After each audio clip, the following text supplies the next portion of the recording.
pour mettre fin aux polémiques autour de la frontière Bénin-Togo, longue de 651 km et qui délimite les territoires du Bénin à l'est et ceux du Togo à l'ouest. Le ministre béninois de l'Intérieur, Alassane Seydou, a publié un communiqué le 2 juin. Il notifie les autorités locales et la presse de s'abstenir de propager de fausses informations susceptibles d'entraver la cohabitation pacifique entre les peuples du Bénin et du Togo, notamment en ce qui concerne les villages et hameaux situés le long de la ligne de démarcation.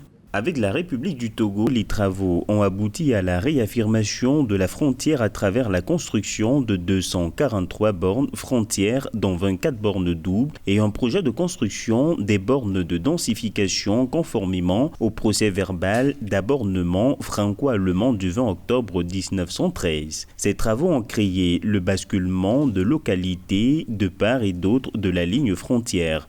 L'équipe technique conjointe s'apprête à rédiger la cartographie de la ligne frontière qui fera ressortir la position réelle des villages et hameaux par rapport à la ligne. Les localités situées à l'est seront sous la souveraineté du Bénin et celles à l'ouest seront sous la souveraineté du Togo. Avant ces travaux, la revendication d'un village ou hameau ne saurait se faire par des acteurs frontaliers ni par les populations vivant dans les zones frontalières ne maîtrisant pas la ligne frontière. La construction de bornes de densification va permettre aux populations riveraines de connaître les limites de leur territoire afin d'éviter tout conflit. Le véritable problème, c'est la faible présence de l'État dans les localités frontalières. En effet, plus vous vous éloignez des capitales en Afrique, et moins vous avez d'État.